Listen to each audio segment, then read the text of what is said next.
కొద్ది నిమిషాలు దేవుని వాక్యాన్ని ధ్యానం చేద్దాం.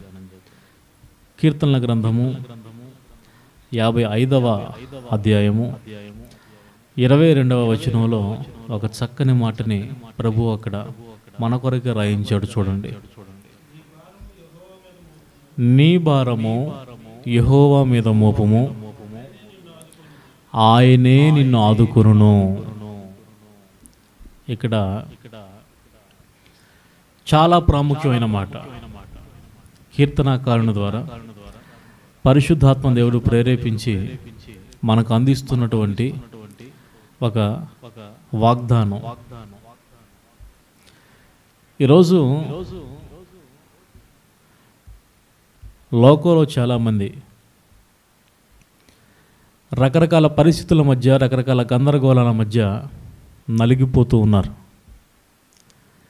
ఏ రూపేనా అంటే, మనిషి అన్న తర్వాత, భూమి మీద జన్మెత్తిన తర్వాత ఏ మనిషికైనా సరే సామాన్యంగా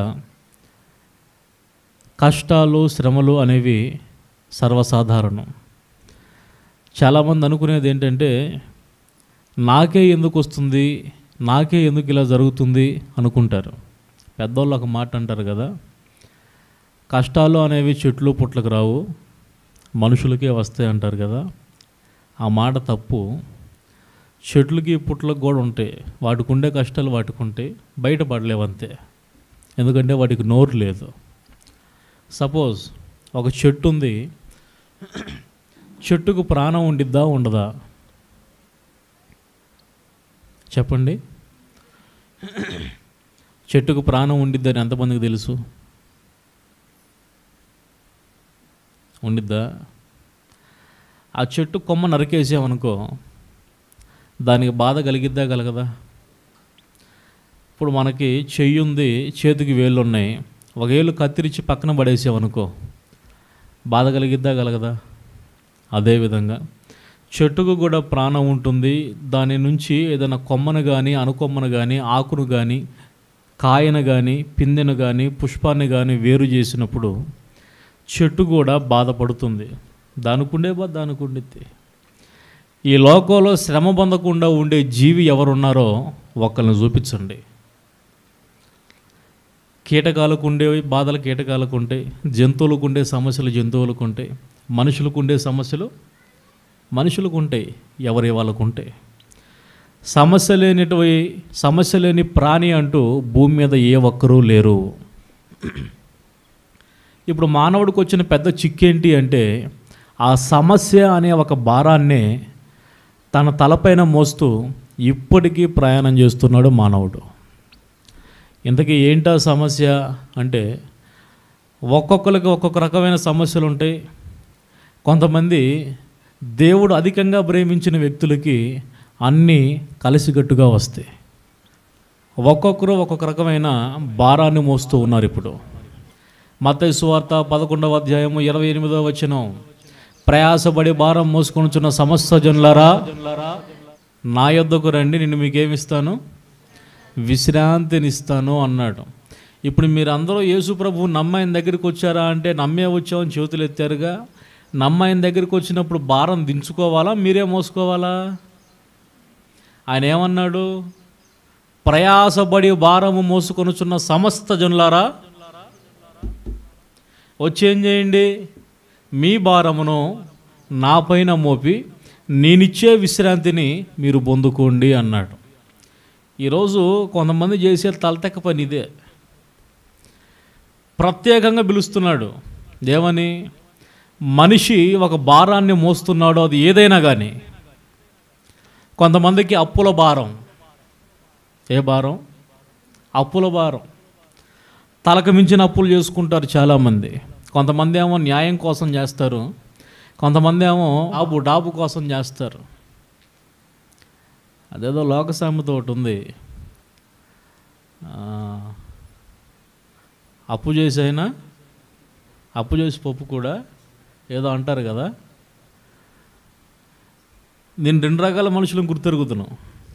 ఒకళ్ళు న్యాయంగా తనకున్నటువంటి పరిస్థితిని బట్టి ఆ పరిస్థితి చక్కబెట్టుకోవడానికి ఇతరుల దగ్గర నుంచి అప్పు తెచ్చుకొని పాపం ఆ పరిస్థితిని చక్కబెట్టుకునే వాళ్ళు కొంతమంది ఉన్నారు. మరికొంతమంది నేను ఎరుగుదును. ఒక సోదరి గురించి మీకు చెప్పాలి. స్తోత్రం చెప్పండి గట్టిగా. ఆమె తన భర్త ఒక డ్రైవరు, తన కుటుంబం గడవటం కూడా అంతంత మాత్రమే.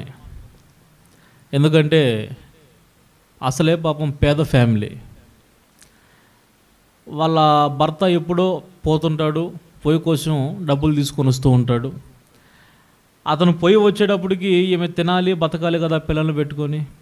ఈలోపు కొంచెం అప్పు చేస్తూ ఉంటుంది, సరుకుల కోసమనో సంథింగ్ దేనికోసమైనా కానీ కొంచెం అప్పు చేస్తూ ఉంటుంది. ఇంకా ఆయన తీసుకొచ్చే ప్రతి రూపాయి ఇంకా దీనికి కట్టాల్సి ఉంటుంది.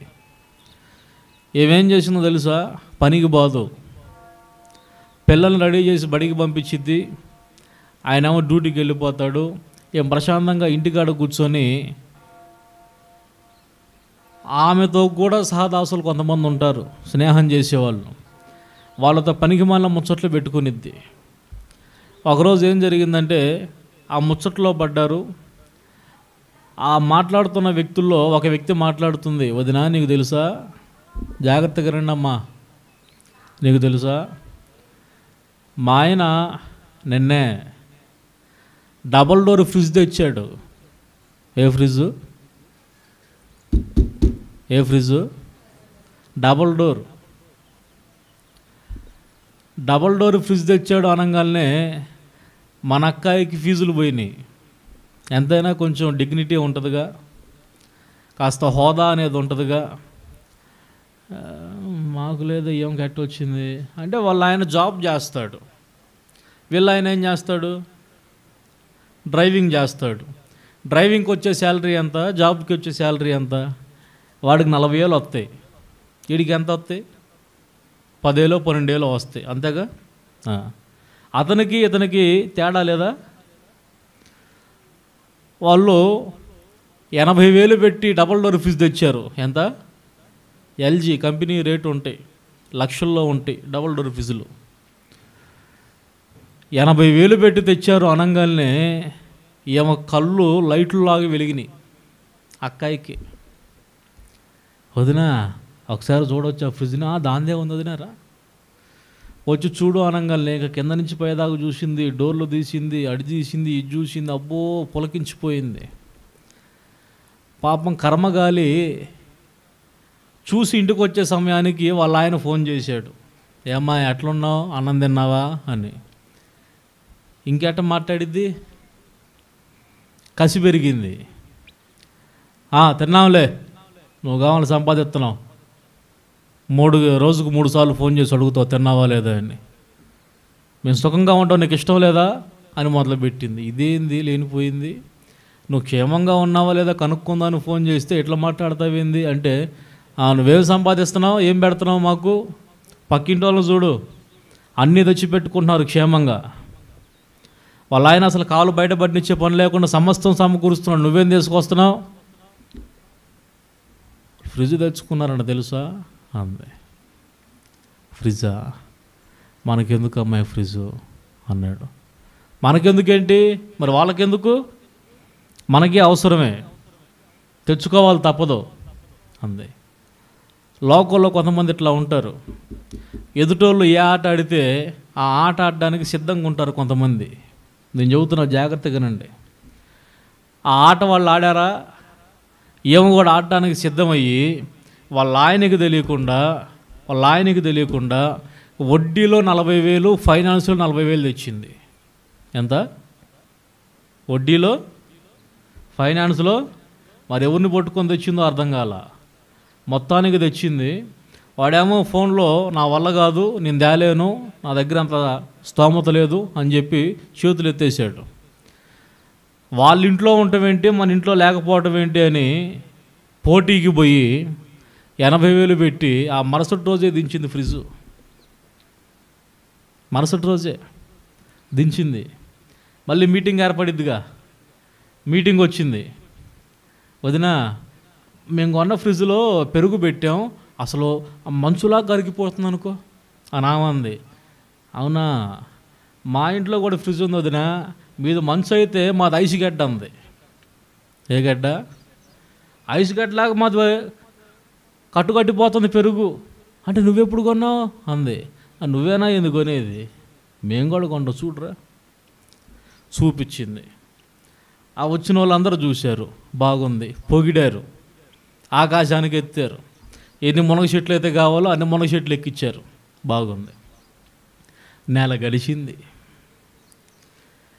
తీసుకున్న వాళ్ళకి కట్టాలిగా. నువ్వు ఫ్రిడ్జ్ తెచ్చుకొని దాంట్లో పెరుగు పెట్టుకుంటావో, నీ తలకాయ పెట్టుకుంటావు, ఏదో పెట్టుకో ఊరేగు. మరి తీసుకొచ్చిన వాళ్ళకి ఏం కడతా? వచ్చిన వాళ్ళందరికీ పెరుగు కప్పిస్తా. ఏమాయ్ డబ్బులమ్మా అన్నాడు. డబ్బులా? మా ఆయన రేపు వస్తాడులేండి. తిక్కల పని.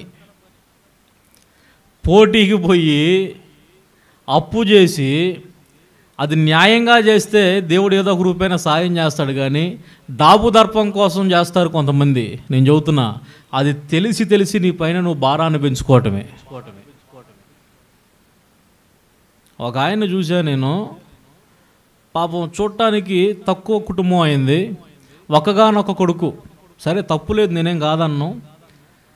వివాహం గ్రాండ్గా చేసుకోవాలి అనుకున్నాడు, ఒక్కడే కుమారుడు కదా, వివాహం గ్రాండ్గా చేసుకోవాలి. వచ్చిన కట్నం ఎంత? 59,000. ఎంత? 59,000 కట్నం. ఆయన చేసిన పెళ్లి ఖర్చు ఎంతో తెలుసా? 9 లక్షలు. ఎంత? ఊర్లో ఎవ్వరు చేయకూడదట. నా పూరి గుడిసె మీద ఉన్నది ఆకులైనా డాబా ఓడు చేసిన దానికంటే ఎక్కువ చేయాలి నేను అని 9 లక్షలు అప్పు చేశాడు పాపం. దేవుడు దయ వల్ల పెందలాడి వాడికి పెళ్ళై వాడు పక్క వెళ్ళిపోయాడు. వీళ్ళు అప్పులు తెరచలేక భార్యాభర్త ఇద్దరు కూడా పురుగుల ముందాక చచ్చిపోయారు. ఎందుకు అంత భారం? తలకు మించిన భారాన్ని డాబు దర్భం కోసం, జనాల ఘనత కోసం, మెప్పు కోసం చేసుకోవటం దేనికి? దేవుడు కొంతమంది మీద వాళ్ళ క్షేమం కోసం భారాన్ని మోపితే, మరి కొంతమంది తెలిసి తెలిసి కావాలనే వాళ్ళపైన భారాల్ని తెచ్చిపెట్టుకుంటుంటారు. అప్పుల భారం చాలామందికి ఉంది. అది నువ్వు న్యాయంగా చేస్తే దేవుడు నీకు సహాయకుడు. నువ్వు డాబు దర్బాల కోసం, ఎదుటి వ్యక్తుల ఘనత కోసం చేసావు అంటే అది నీకు ఖచ్చితంగా ముప్పే. హల్లెలూయా.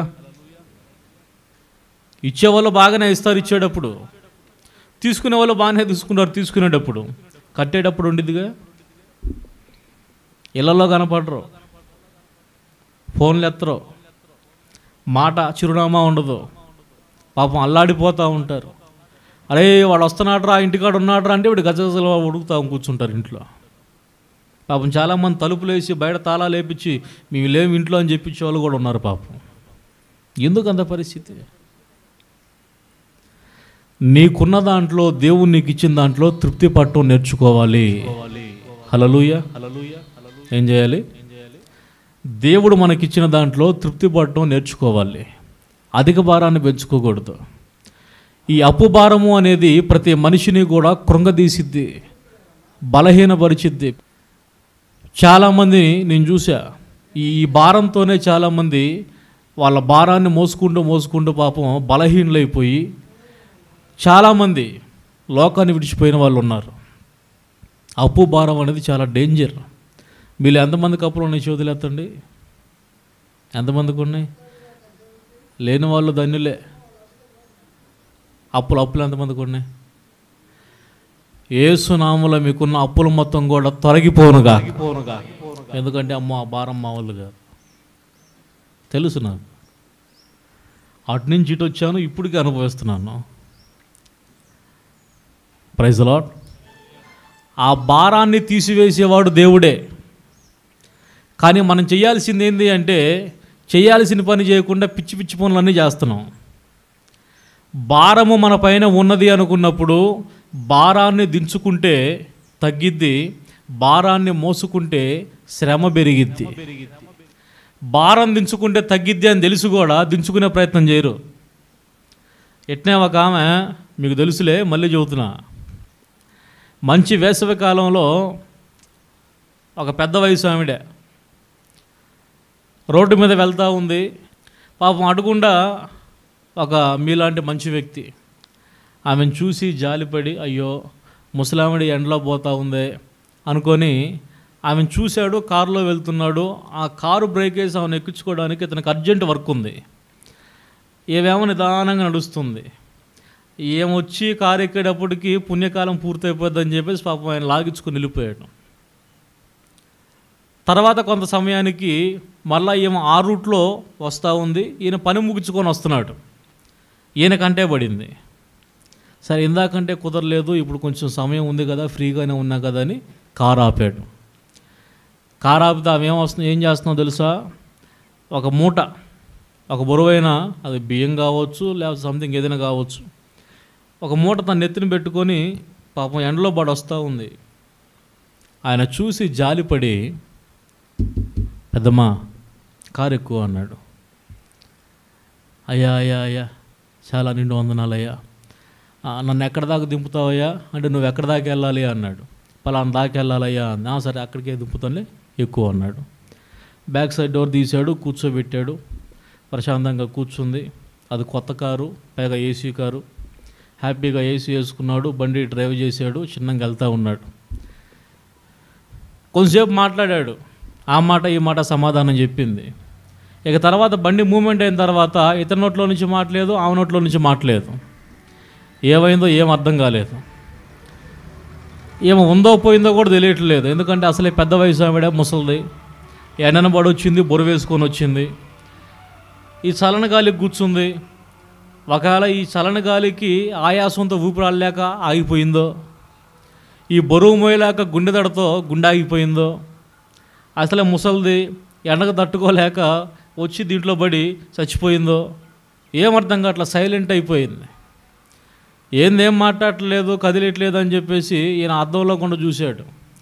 ప్రశాంతంగా కూర్చుంది మూట నెత్తిన పెట్టుకొని కారులో. బ్రేక్ దొక్కాడు. అటూగింది మనిషి. ఏందయ్యా అంది. తెక్కలదానమే మంచిదానమే నువ్వు అన్నాడు. నేనేం చేశానయ్యా అంది. నేను కారు ఎందుకు ఎక్కించుకున్నాను అంటే, ఆడు దింపుతానన్నావుగా, ఎండలో నడిచి వస్తున్నాను చూసాక నువ్వు ఎక్కించుకుంది. చూసే ఎక్కించుకున్నా. నువ్వు నడిచి రావడం చూశాను, నీ తలపైన ఉన్న భారాన్ని చూశాను. కాస్త కారులో కూర్చొని ఆ భారం దించుకుంటావని కదా నిన్ను ఎక్కించుకుంది. మరి నువ్వేం చేస్తున్నావు అన్నాడు. నేనేం చేశానయ్యా అంది. నీ భారం దించుకొని నీ తల మీదే పెట్టుకున్నావేంది, నువ్వు కారులో ఎక్కినా అన్నాడు. అంటే ఏం చేసింది తెలుసా, కూర్చొని ఆ మూట నెత్తిన పెట్టుకొని కూర్చుంది. పక్కన పెట్టుకోవాలి సీట్లో, అంతే పోతుంది. ఇక ఉంటారు ఇట్టంటి వాళ్ళు, తెలివి తక్కువ వాళ్ళు. అప్పుడేమన్నా తెలుసా, అట్ట కాదులేయ్యా, నన్ను ఎక్కించుకున్నావుగా, నేనే కారుకు భారం, ఇంక మూట కూడా ఏడ మోసిద్దని నేనే మోసుకుంటున్నాలే అందంట. తెక్కల రకాలు ఉంటారు. ఇప్పుడు ఏమైనా మోస్తుంది ఎవరు, ఆ మూటను మోసేది ఎవరు? ఇప్పుడు ఏంది ఆ సమాధానం ఏంది? మనలో చాలామంది ఇంతే ఉన్నారు. ప్రభువు దగ్గరికి వచ్చి మీ భారాన్ని నా పైన మోపండి అంటే, నువ్వు మోయలేవులే ప్రభువా, నన్ను మోస్తున్నావుగా, ఇక నా భారాన్ని ఆడ మోస్తావులే. అప్పుల భారం అనేది చాలా పెనుభారం. 1, 2 కుటుంబ భారం. ఏ భారం? కుటుంబ భారం. ఇది జాగ్రత్తగానండి. తల్లిదండ్రి అనేవాళ్ళు బిడ్డలను కంటారు. కంటంతోనే పని అయిపోలేదు, వాళ్ళని క్షేమకరమైన రీతిగా పెంచాలి. వాళ్ళు పెరుగుతూ ఉండగా కొన్ని సమస్యలు తారసిల్లేటువంటి అవకాశం ఉంది. ఇప్పుడు కొంతమంది తల్లిదండ్రులు, నా బిడ్డలు నా మాట వింటలేదయ్యా, నా గుండెల మీద వాడు భారంగా తయారయ్యాడు, భారంగా తయారైంది అని పిల్లల గురించి కొంతమంది చెప్తూ ఉంటారు. నేను మాట అడగదలుచుకున్నా, భారంగా తయారయ్యే విధంగా ఎందుకు చేసుకున్నా? తెలివైన తల్లిదండ్రులు ఏమంటారో తెలుసా, అయ్యా పిల్లలైతే కంటావులే కానీ, తర్వాత డైలాగ్ ఏంది, గుణాలకు అంటావా? అవునా? ఎవరు చెప్పారు? తల్లిదండ్రి పెంపకంలోనే ఏదైనా ఉండేది. అవునా కదా? మా చేతుల్లో ఏమి లేదన్నా, దేవుడు ఎట్లా పుట్టించాడో వాడు తలరాత, ఆమె తలరాత ఎట్లా రాశారో అట్నే జరిగిద్ది. తిక్కల ఆలోచన. ఒక తల్లిదండ్రికి న్యాయంగా పెంపకం చేసే ఒక కుటుంబానికి చెడిపోయిన ఒక బిడ్డను అప్పుచెప్పు. వాళ్ళ పెంపకం ద్వారా, వాళ్ళ నీతి క్రియల ద్వారా, వాళ్ళ పరిశుద్ధ జీవితం ద్వారా ఆ బిడ్డ జీవితము ప్రవర్తన మొత్తాన్ని కూడా మారుస్తారు. Praise the Lord. పెంపకం చేతకాని తల్లిదండ్రులకి బిడ్డలను అప్పగించు, నీతిగా పెరిగేవాడు సైతం కూడా చెడిపోతాడు. నిజమా అబద్ధమా? మీకు అర్థం కావటానికి. స్టోటపురంలో ఇంతకుముందు దొంగలు ఉండేవాళ్ళు. ఎవరు? దొంగలు. స్టోటపురం అంటే బాగా పేరు దొంగలకి. ఇప్పుడు బాగా ధనికుల కుటుంబంలో పుట్టిన ఒక బిడ్డని, చిన్న బిడ్డని తీసుకెళ్ళి వాళ్ళ దగ్గర వదిలిపెట్టామనుకో, వాడు ఎట్ట తయారవుతాడు చెప్పండి? చెప్పాలా? ఎట్ట తయారవుతాడు? ధనవంతుల్లాగా తయారవుతాడా? దొంగలాగా తయారవుతాడా? ఇప్పుడు అక్కడ పుట్టినటువంటి దొంగ పిల్లవాడిని తీసుకొచ్చి ధనికుల కుటుంబంలో వదిలిపెట్టండి, వాడు ఎట్ట తయారవుతాడు? అంటే ఇక్కడ వేరియేషన్ ఎక్కడ ఉంది? దేవుడి చేతుల్లో ఉందా? తల్లిదండ్రులు పెంచే పెంపకంలో ఉందా? తల్లిదండ్రులు మొదట ఏ బీజాలు అయితే బిడ్డలకు వేస్తారో అవే మొలుస్తాయి. నిజం. నువ్వు భక్తి బీజాలు వేస్తే భక్తి పరులు అవుతారు. నువ్వు లోకం బీజాలు వేస్తే గుండెల మీద భారంగా తయారవుతారు. ఈరోజు బిడ్డల విషయంలో చాలామంది గందరగోళం అయిపోతున్నారు. దేవునికి స్తోత్రం కలుగును గాక. ఆస్తుంది, అంతస్తుంది, తినడానికి ఉంది, ఉండడానికి ఉంది, కానీ మనసులో ప్రశాంతత లేదు, నెమ్మది లేదు, మనశ్శాంతి కరువైంది. దేనికి అంటే బిడ్డల వల్ల.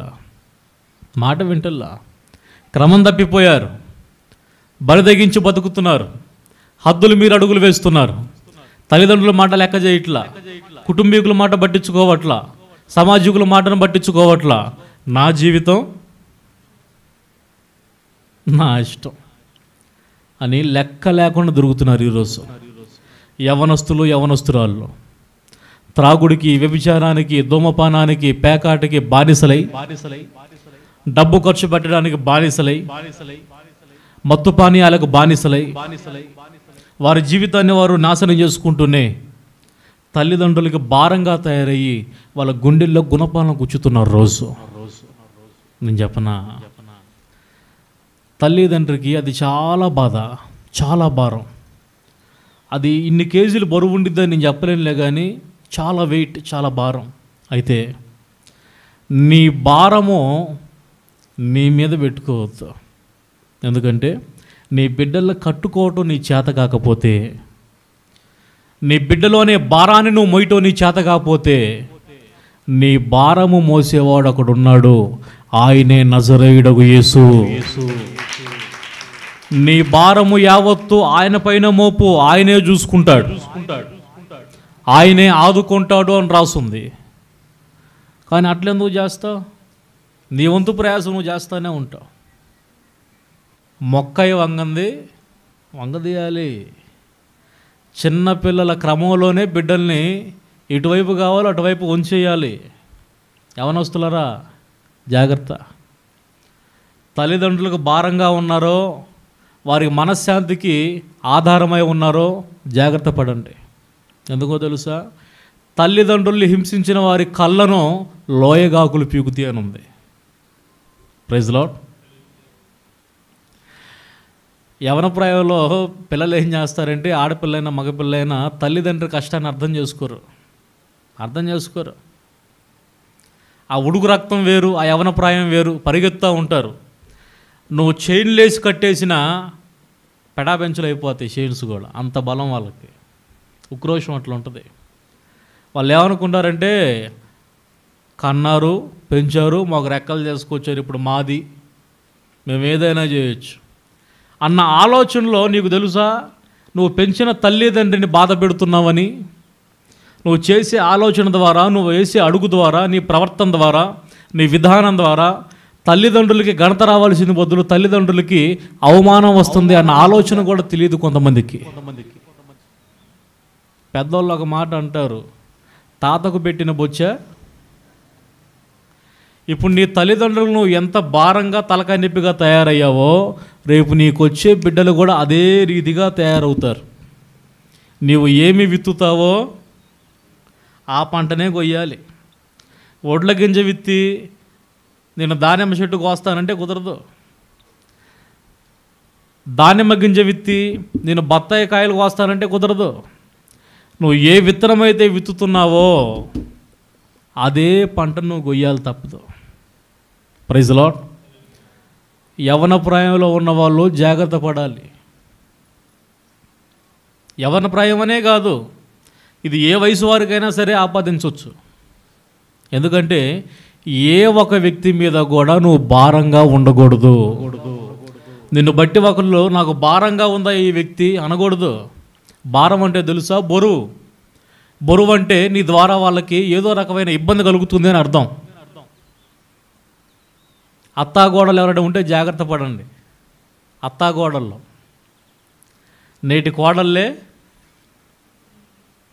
రేపటి అత్తలో. కొన్ని కుటుంబాల్లో పాపం ఇది చాలా హింస అన్నమాట. చాలామంది కోడళ్ళు మొరపెట్టుకోవడం చూశాను నేను. అన్నా మా అత్త రాక్షస్ అన్నా, నేను అనుకుంటాను నీకు పోస్ట్ వచ్చిద్దిలేమ్మా అనుకుంటా మనసులో నేను. పోస్ట్ అంటే పోస్టు ఇప్పుడు నువ్వు కోడలివి, రేపు నీకు ఎవరో ఒకరు పుడతారు, అప్పుడు నీ పోస్ట్ ఏంది వాళ్ళకి పెళ్ళి అయితే? ఈమె దగ్గర నువ్వు అన్నీ నేర్చుకోవాలి. మరి హింసించడం ఎట్లాగా, తిట్టడం ఎట్లాగా, కొట్టడం ఎట్లాగా, ఇవన్నీ నేర్చుకొని మరి రేపు నువ్వు చేయాలిగా అక్కడ. తప్పు.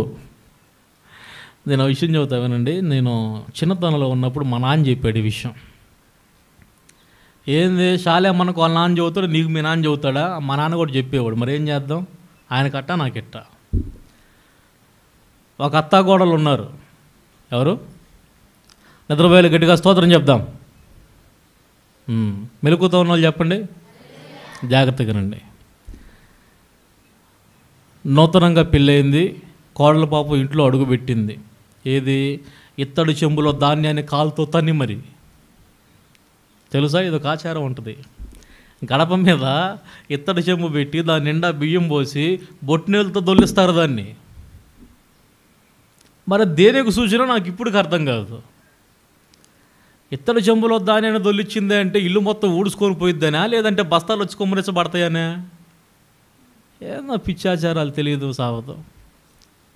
ధాన్యాన్ని ఎవరైనా తొక్కుతారా? అన్నం దేవుడి స్వరూపం, పరబ్రహ్మ స్వరూపం అంటారు కదా. ధాన్యాన్ని బుద్ధునుడు ఎవడు కూడా తొక్కడం.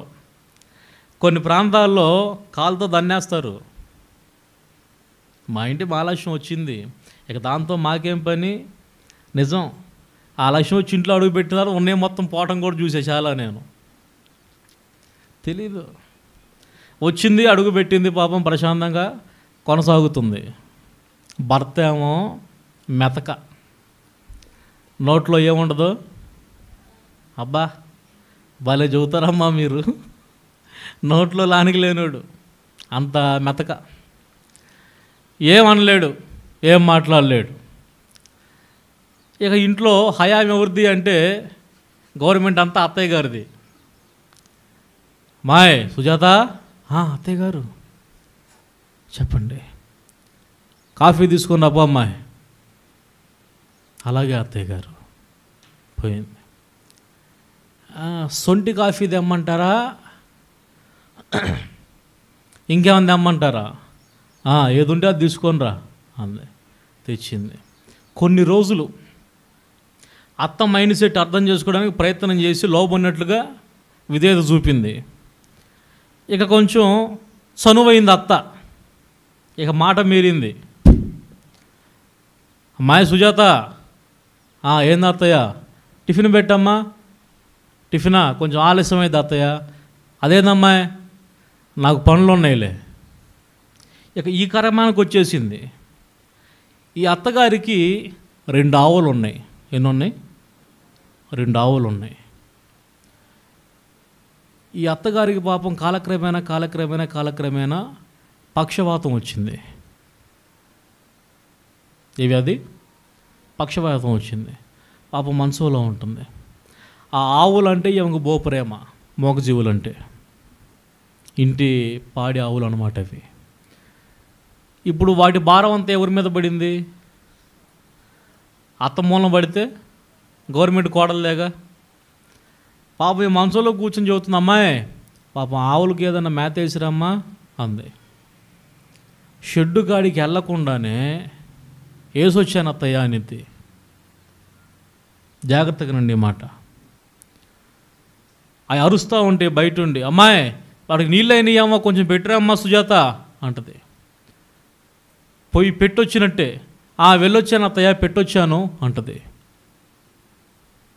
ఎందుకంటే వాటికి పరిచయం చేయాలిగా, మేత తెచ్చేయాలి, వాటి పేడకల్లు ఎత్తేయాలి, వాటికి నీళ్లు కొట్టి స్నానం చేయించాలి, కుడిత కలపాలి, ఇంకా ఏదో చేస్తారు కదా. ఈ చాకరంతా ఎవడు చేస్తాడు, నాకేం వచ్చిన గోలా అని వాటిని ఎట్లయినా సరే వైనం చేయాలని కంకణం కట్టుకుంది. నోరు లేని మూగజీవాలనండి. ఆ షెడ్లోనే కట్టేసేది. ఆ తెచ్చేసిన మేత ఏదన్నా ఉంటే అడపదడప కాస్త వేసేది. వాళ్ళ ఆయన పోలేదనుకో ఇక మేత ఉండదు. వాళ్ళు ఏదో పని మీద వేరే ఊరు వెళ్ళడానికి మేత ఉండదు, ఈ అమ్మాయి పోదు. ఒకరోజు ఏం జరిగిందంటే ఆ వ్యక్తి వేరే ఊరు వెళ్ళిపోయాడు. ఈ అమ్మాయికి చెప్పాడు, అమ్మాయి పొలం వెళ్ళి మేత కోసుకొనిరా జీవాలకేసి అని చెప్పి చూసుకోమని చెప్పాడు. నేను ఇంటికి వచ్చింది కాపురం చేయడానికి, మూగ జీవాలను చూసుకొని వాడి పేడకల్లు ఎత్తేసుకోవడానికి కాదు. ఎవడు చేస్తాడా చాకరీ, నాకేం పని అని మనసులో అనుకుంటుంది.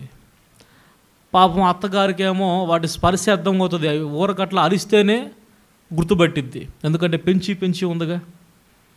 వాటి స్వరం విన్న అమ్మటనే, అమ్మాయి పాపం ఆకలి అవుతున్నట్టుందమ్మా కొంచెం మేత వేసిరా అంటది. కొన్ని దినాలు అంతే అబద్ధం చెప్పింది. వాడు ఊరి నుంచి రాలా, మేత తేలా. ఈ అమ్మాయి పోలా. ఏం లేవడానికే మంచంలో పడి ఉంది. కొన్ని దినాలు వాటికి నీళ్లు పెట్టలా, మేత పెట్టలా. పాపం అరిసి అరిసి అరిసి అరిసి అరిసి బక్క చిక్కిపోయి గొంతుండి నాలుక బయటపెట్టి చనిపోయినాయి. రెండు చనిపోయినాయి.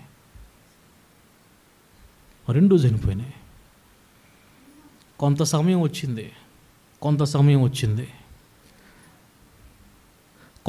వచ్చిన తర్వాత ఈ అమ్మాయికి బిడ్డలు కలిగారు. మగబిడ్డ. కొన్ని సంవత్సరాల తర్వాత పుట్టాడు మగబిడ్డ. పుడితే బంగారంలాగా పెంచింది పిల్లోన్ని. ఎట్లా? బంగారంలాగా పెంచింది.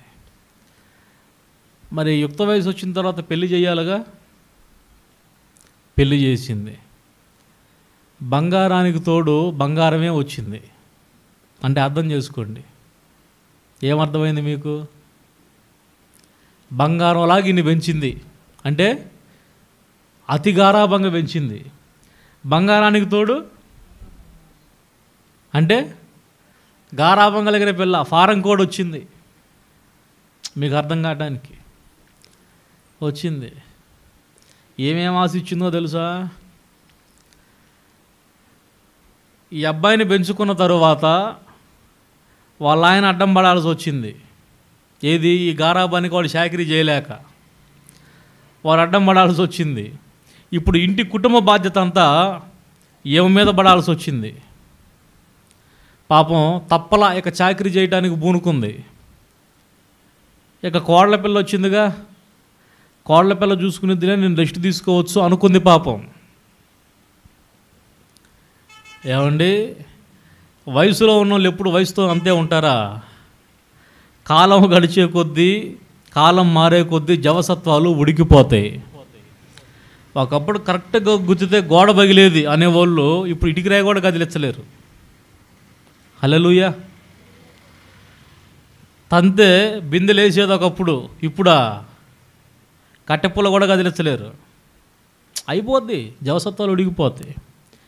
ఒకప్పుడు కోడలుగా ఉండి ఎంత విర్రవీగిందో ఇప్పుడు అత్త స్టేజ్కి వచ్చింది. అదే కోడలు అత్త స్టేజ్కి వచ్చింది. ఇక గారాబం బయటకు వచ్చింది. గారాబం ఫారం కోడి. అత్తయ్య టిఫిన్ చేసావా అంది. ఇదేంది అమ్మాయి, నువ్వు చేయాలి? నాకు అలవాట్లేదు అత్తయ్య, మా ఇంట్లో నేను చేయను, మా అమ్మే చేసి పెట్టిద్ది. ఇదేంది నాయన లేనిపోయినదో నెత్తిని పెట్టుకున్నట్టుంది నేను అనుకుంది. ఇక తప్పట్లా ఇడ్లీ చేసింది. ఇడ్లీయా? నాకు జీడిపప్పు ఉప్మా కావాలి. ఆహా, మా బంగారమే, జీడిపప్పు ఉప్మా కావాలా?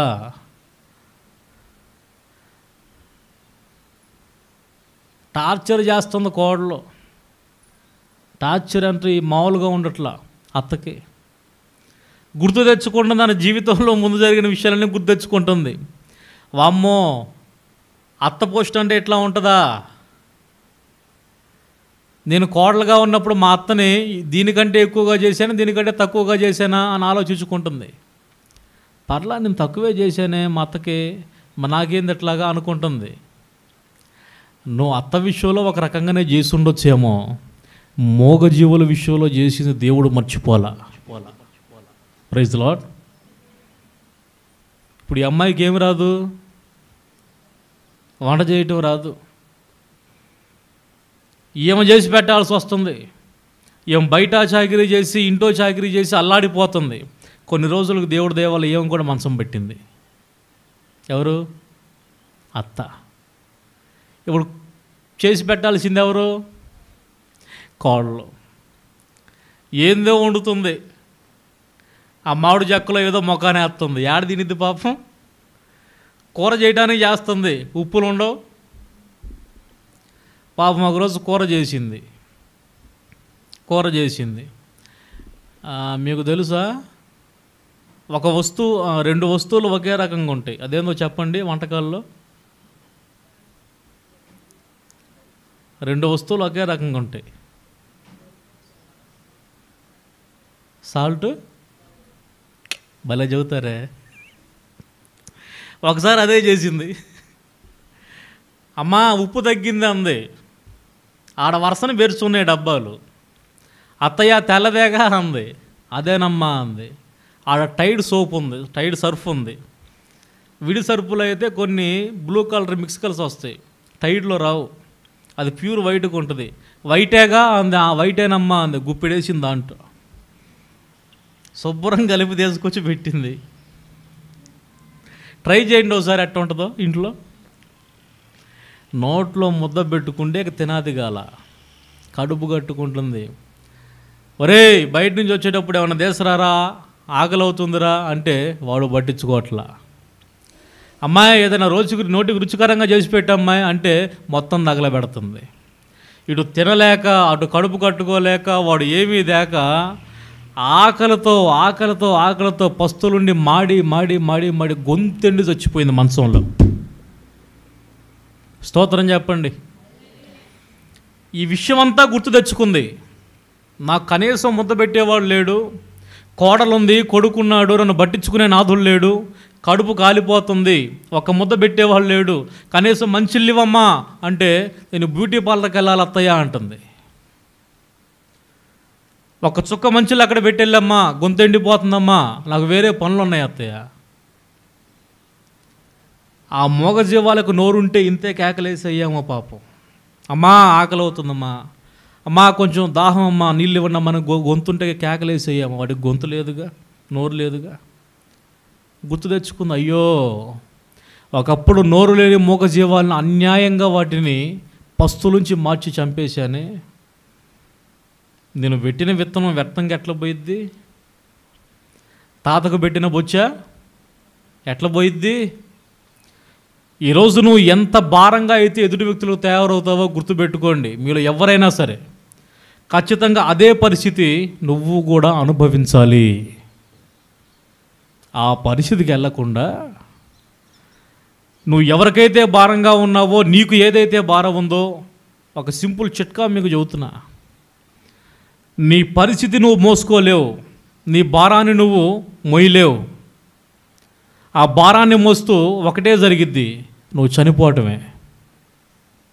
కానీ నీకు చిట్కా చెప్పనా, నీ భారాన్ని నువ్వు మోసుకోలేకపోతున్నావని, గుండెలు బాదుకొని ఏడుస్తున్నావని, కన్నీరు గారుస్తున్నావని దేవుడికి తెలుసు. కనుకనే ఆయన ఏమన్నాడు తెలుసా? నీ భారము నా మీద మోపు. అది అప్పుల భారమైనా, కుటుంబ భారమైనా, బిడ్డల భారమైనా, జీవిత భారమైనా, ఆర్థిక భారమైనా, ఆత్మీయ భారమైనా నా మీద మోపు. నేనున్నాగా, నేను నిన్ను ఆదుకుంటా. చాలామంది ఈ మాట చెప్పి దేవుని వైపు చూడరు. నా భారం ఎవరు మోస్తారా అని మనుషులకి వెళ్ళి చూస్తారు. ఎవరికి వెళ్ళి? ఇప్పుడు అబ్బాయి ఇందాక కుండీ మోస్తున్నాడండి, మీ దగ్గర ఇంకో కుండీ ఉంది, వచ్చి ఈ అబ్బాయికి అయ్యా ఈ కుండీ కూడా నువ్వు మోయి అంటే మోస్తాడా? ఏం చెబుతాడు? మా దగ్గర కూడా ఉందలే, మాకెందుకు కొత్తగా అంటాడు. అంటే అర్థమైంది, మాకుండే వాడితోనే సస్తనం సతమతం అవుతాయి, మీ ఏడ మోస్తాం మేము అంటారు. ఈ భూమి మీద భారం లేని వ్యక్తి అంటూ ఏ ఒక్కరూ లేరు. మనిషి మోయడానికి ఆ భారం నువ్వు దింపుకునేది కాదు. నువ్వు దింపినా ఏ వ్యక్తి కూడా మోయడానికి రెడీగా లేరు. నీ భారం నువ్వే మోసుకోవాలి. అది దేవుడికి తెలుసు. తెలిసి నీ భారం నా పేను నేనున్నా కదా, నీకు ఆధారం లేకపోతే, అవకాశం లేకపోతే నువ్వు బాధపడాలి. నేనున్నాగా. మనుషుల సాయము వ్యర్థమురా, రాజుల నమ్మిన వ్యర్థమురా. మనుషుల సాయము వ్యర్థమురా, రాజుల నమ్మిన వ్యర్థమురా. యెహోవాను ఆశ్రయించుట, యెహోవాను ఆశ్రయించుట ఎంత మేలు, ఎంతో మేలు, ఎంత మేలు, ఎంతో మేలు. ఎవరికి ఎవరు ఈ లోకంలో, చివరికి యేసే పరలోకంలో. ఎవరికి ఎవరు ఈ లోకంలో,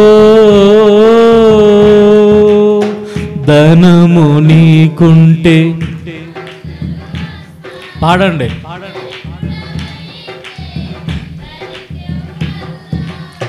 ధనము నీకుంటే అందరూ వస్తారు, దరిద్రుడవైతే దరికెవ్వరు రారు. కష్టాలలో వారు దరికి వస్తారా? పక్కన చేరతారా? తుపాకీ గుండుకు కూడా కనపడరు. స్తోత్రం చెప్పండి గట్టిగా, హల్లెలూయా చెప్పు గట్టిగా. నేను పుట్టిడప్పులతో ఉండి ప్రాణ స్నేహితులు, నాకు ప్రాణ స్నేహితులు, అవసరమైతే నీ కోసం ప్రాణం పెడతాంరా అన్నోళ్ళు. ఒరే అయ్యా ప్రాణం అవసరం లేదు, 10 ఏళ్ళు ఇండ్రా అన్న, అంతే. అసలు ఒక్కడు కనపల్లా. అరే ప్రాణం వాల్యూ 10,000కు పడిపోయింది, ఒక్కడు కనపల్లా. అది మొదలుకొని నిర్ణయించుకున్నా. మనుషుల సాయం, అధికారులు కూడా ఆశ్రయించా. అప్పుడు నా పరిస్థితిని బట్టి రాజులు నమ్మిన, చివరికి దిక్కు లేదు, గతి లేదు. ఆయనే దిక్కయ్యాడు, ఆయనే ఆధారం అయ్యాడు. అయ్యా నా భారం చాలా విపరీతంగా ఉంది, భారభరితంగా ఉంది, నా వల్ల కావట్లేదు, ఈ భారాన్ని మోసి మోసి మోసి మోసి చనిపోతామో అని బాధగా ఉంది. నాలో నేను మదన పడుతూ ఉన్న సమయంలో దేవుడు ఒక చర్చి గోడ మీద మీరు చూడండి, చాలా చర్చిల గోడల మీద ఈ మాట ఉంటుంది, ప్రయాసపడి భారం మోస్తున్న సమస్త జనులారా. ఆ మాట కనపడింది నాకు. అప్పుడు అన్యుడిగానే ఉన్నా నేను. అప్పుడు ఆ మాట కనపడిందిలే కానీ నాకు దానికి అర్థం తెలియదు. ఏందో వీళ్ళు పిచ్చి రాతలు రాసుకుంటారులే అనుకునేవాడిని నేను. మీరు గుంటూరు పోతే ఆ గుంటా గ్రౌండ్ దగ్గర డీమార్ట్ అని ఉంటుంది. వరుసన పెద్ద గోడ ఉంటుంది, పెద్ద గోడ. ఆ గోడ మీద వరుసన ఉంటాయి దేవుని వాక్యాలు. పిచ్చోళ్ళ ఒక్కలు పట్టించుకోరు వాటిని. అందరూ ఎవరి పనులలో పోతానే ఉంటారు. తాటికాయ అంత అక్షరాలతో రాస్తారు, రాసే ఉన్నాయి మంచి మంచి వాక్యాలు. ఒక్కడికి బుర్రకెక్కో. ఎందుకంటే ఒకప్పుడు నాకు ఎక్కలా చూసా, దేవుడు మాట్లాడాడు, ఒరేయ్ నీ భారం నా పైన మోపయ్యా, నేను మోయడానికి సిద్ధంగా ఉన్నా అని దేవుడు మాట్లాడినా నాకు బుర్రెలగల. దేవుడు మాట్లాడినా పట్టించుకోలేని వెర్రితనంలో ఉన్నా అప్పుడు నేను. కానీ తప్పులా ఖచ్చితంగా ఆయన నా భారం మోయడానికి సంసిద్ధుడే ఉన్నాడు అని నేను గుర్తుపట్టి ఇక ఆయన దగ్గరికి వెళ్ళి మోకరించా. అయ్యా, ఈ అప్పుల భారాన్ని, ఈ ఆర్థిక కుటుంబ సమస్యల భారాన్ని నేను మోయలేకపోతున్నా, నా వల్ల కాదు అంటే ఆయన ఏమన్నాడు తెలుసా? ఒరే తిక్కలోడా, ఇది కాదురా అసలు భారం, ఇది పెద్ద భారం కింద లెక్కేసుకోబాకు, అసలు భారం ఉంది, అదేంటో తెలుసా? పాప భారం అన్నాడు. ఏ భారం? పాప భారం. ముందు నువ్వు ఆ భారాన్ని తగ్గించేసుకుంటే ఈ భారాలన్నీ తేలికైపోతాయి అన్నాడు. నాకు అప్పుడు కొంచెం మైండ్ వెలిగింది. ఓహో, ఈ భారానికి కారణం పాప భారమా? పాప భారం అనేది నిన్ను దించేసుకొని యేసు మీద నెట్టేస్తే నాకు ఈ భారం తేలికైపోయిద్దా అని క్లియర్గా అర్థమైంది. ఇక పాప భారము అనేది ఇక ప్రభు దగ్గరికి వెళ్ళి, ఈ పాప భారం నేను మొయ్యలేనయ్యా, ఈ పాప భారం నేను మొయ్యలేను, నా వల్ల కాదు, నువ్వు పరిశుద్ధుడివి, నువ్వే దీన్ని మోసుకో అని మారు మనసు పొంది రక్షణ బాప్తిజం పొంది ఆ పాప భారాన్ని యేసు పైన దించా. నేను చదివించిన ఇప్పుడు లేఖనం ప్రకారం, నీ భారము యెహోవా మీద మోపము, ఆయనే నిన్ను ఆదుకొనును అన్న మాటకు ఖచ్చితంగా ఆన్సర్గా నా పాప భారానంతా ఆయన పైన మోపాను. ఖచ్చితంగా ఇంతవరకు నా ప్రతి పరిస్థితుల్లో నా దేవుడే నన్ను ఆదుకుంటూ వచ్చాడు. నీ భారం ఏదైనా సరే దేవుని పైన మోపు, ఆయన ఖచ్చితంగా దాన్ని తీరుస్తాడు. నీపై నువ్వు పెట్టుకోబాకు, ఆ భారాన్ని హృదయంలో పెట్టుకొని నువ్వు అల్లాడిపోబాకు, తలడిల్లిపోబాకు, బలహీనపడబాకు, అపవాది చేతికి చిక్కబాకు. వాడు ఇంకా నాశనం చేస్తాడు. వాడి ఆయువు పట్టే అది, నీ బలహీనతే వాడి బలం. ఏ పరిస్థితుల్లో నీ మీద ఉన్న భారాన్ని బట్టి నువ్వు కృంగిపోకుండా నా భారాన్ని భుజాల మీద వేసుకుని మోసే నా దేవుడు ఉన్నాడు. ఆయనకు అప్పు చెప్పి నేను సైలెంట్ అయిపోతా. ఇది నేర్చుకున్నా నేను. నా భుజాల మీద ఎప్పుడు భారాలు ఉంటానే ఉంటాయి, ఎన్నో రకాల భారాలు.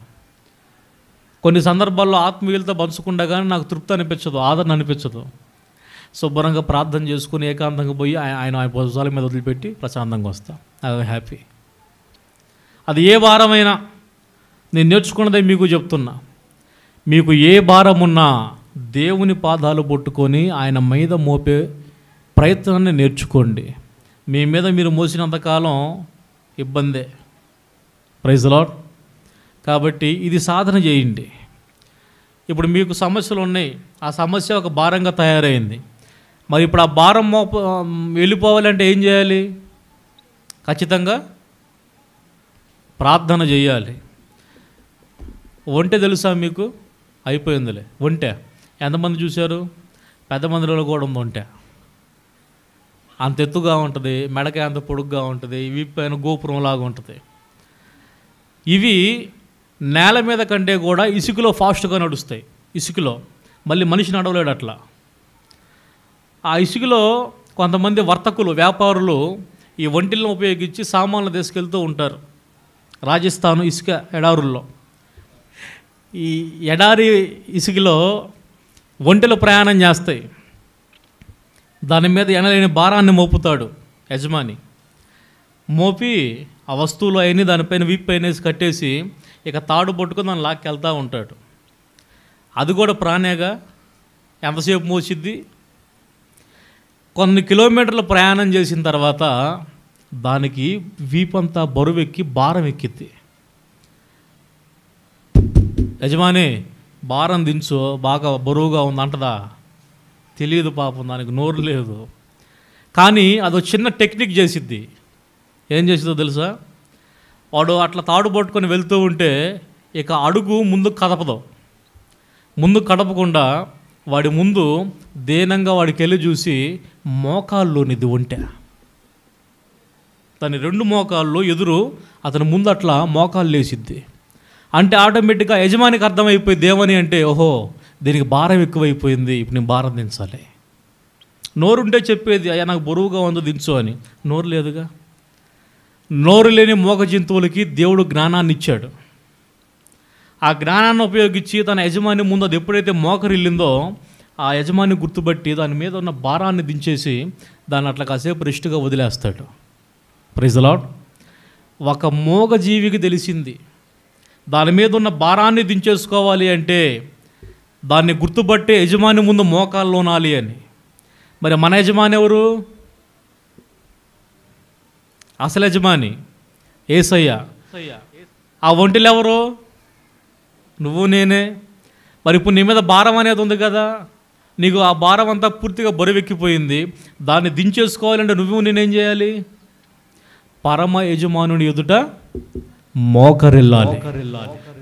అయ్యా నా బ్రతుకే నాకు భారంగా ఉందయ్యా, నా బిడ్డలు నాకు భారంగా ఉన్నారయ్యా, నా అప్పు నాకు భారంగా ఉందయ్యా, నా అనారోగ్యం నాకు భారంగా ఉందయ్యా, నా పరిస్థితులన్నీ కూడా నాకు భారంగా తయారైపోయినాయి ప్రభువా, ఈ భారం నేను మోయలేనయ్యా, ఈ భారం దించు ప్రభువా అని అడగగలిగితే నీ భారం అంతటిని దించి ఆయన మోపి నీకు ఆదరణ కలగజేస్తాడు.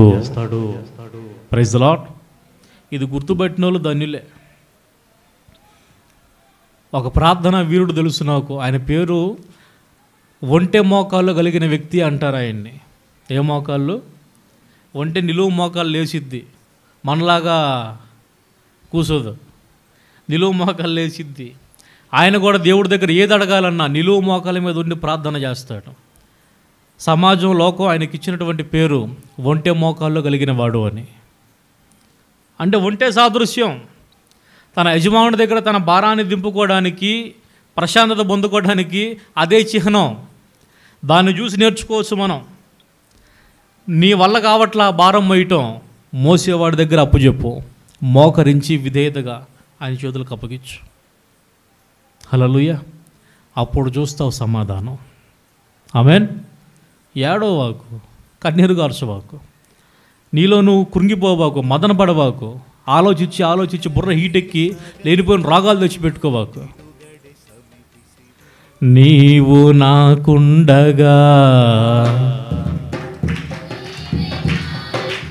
ప్రతి ఒక్కరూ పాడండి ఈ పాట. నీవు నాకుండగా, నీవే నా అండగా, నీవే నా ఆత్మదాహము తీర్చిన వెంబడించిన బండవు, నీవేనా నీవేనా నీవేనా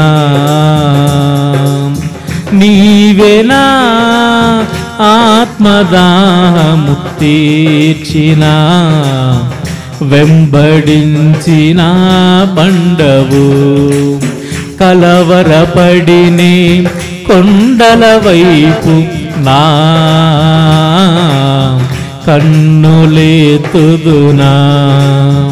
కొండల వైపు నా కనులేతి కొదువతో నేను కుమిలెదనా, కొదువతో నేను కుమిలెదనా. నీవు నాకుండగా, నీవే నా అండగా, నీవు నాకుండగా, నీవే యేసయ్యా యేసయ్యా యేసయ్యా యేసయ్యా నీదు ముఖము పరవశించి పాడేదా. ఓకేనా? భయపడకూడదు, బలహీనపడకూడదు. అయిపోయిందిలే. మీకు బాగా ఇంట్రెస్ట్. దేవునికి స్తోత్రం. దేవుడి పైన ఆధారపడటం నేర్చుకోండి, మీ భారాన్ని ఆయన పైన దించుకోవడం నేర్చుకోండి. ప్రభువే మనకు సహాయకుడు. మోకరించండి, ప్రార్థన చేద్దాం. పరిశుద్ధుడైన మా తండ్రి, ప్రేమ స్వరూపి, నీకు స్తోత్రాలయ్యా. ఇదిగో ఈరోజు మనిషి ఎన్నో రకాల భారాలు మోసుకుంటూ ఎన్నో రకాల భారాల్ని మోసుకుంటూ, పాప భారాన్ని ప్రాముఖ్యంగా తన పైన మోస్తూ, ఏమీ తోచని పరిస్థితుల్లో ప్రతి విధమైన బలహీనతని తన భారంగా ఆపాదించుకుంటూ, ప్రతిసారి బలహీనతలకు గురైపోయి నానా విధమైన శ్రమల చేత, బాధల చేత, ఇబ్బందుల చేత బాధపడుతూ, ఆ భారాన్ని ఎలా దించుకోవాలో చేతగాక, అర్థం కాక సతమతం అయిపోతూ ఉన్నావు. నీ పరిస్థితి నీకు అర్థమైపోయింది. నీ భారం ఎంతటితో నీకు గుర్తిరిగిందో, నీ భారాన్ని నువ్వు మోపుకోలేకపోతున్నావు, మోయలేకపోతున్నావు, భరించలేకపోతున్నావు. దేవుడు నీతో అంటున్నమాట, నీ భారము యావత్తు నాపైన మోపు, నేను నీకు విశ్రాంతినిచ్చి నిన్ను ఆదుకుంటాను. నీ భారం ఏదైనా కావచ్చు, అది నీ వల్ల కాదు, దేవుని వల్ల మాత్రమే అవుతుంది. కనుక ప్రార్థన చేయి. పరిశుద్ధుడైన మా తండ్రి, ప్రేమస్వరూపియగు దేవా, నీకు స్తోత్రాలు. ఇంతవరకు రకరకాల భారాలతో నేను సతమతం అయిపోయాను, నిజమే. వాటిని దించుకోవటం ఎట్లాగో నాకు చేత కాలేదు, వాటిని పోగొట్టుకోవటం ఎట్లాగో నాకు చేత కాలేదు. కానీ నా భారము యావత్తు దించుకునేటువంటి అవకాశం నీవే అని నాకు అర్థమైంది. ఇదిగో నా భారం ఏదో నీకు తెలుసయ్యా. అది నా బిడ్డల భారం కావచ్చు, నా కుటుంబ భారం కావచ్చు, నా అప్పుల భారం కావచ్చు, నా ఆర్థిక భారం కావచ్చు, నా ఆత్మీయ భారం కావచ్చు, భార్యాభర్తల భారం కావచ్చు, తల్లిదండ్రుల భారం కావచ్చు. ఏదైనా సరే నా తాహతకు మించింది నాయన, అది నా వల్ల అయితే కాదు, దాన్ని మోయగల సమర్థుడవు నీ ఒక్కడివే. ఇదిగో నీపైనే నా భారాన్ని మోపుతున్నాను, నన్ను ఆదుకోవా. నువ్వు ఇంకా మారు మనసు రక్షణ పొందకపోతే నీ మీద పాప భారం అనేది ఏలుబడి చేస్తూ ఉంది. ఆ పాప భారాన్ని నువ్వు మోయలేవు. ఆ భారాన్ని మోస్తూ మోస్తూ నువ్వు నశించి నరకానికి వెళ్ళాల్సి ఉంటుంది. అంత దూరం వెళ్లకుండా దేవుని పాదాలు పట్టుకో. తండ్రి నీ కొందనాలు, తండ్రి నీ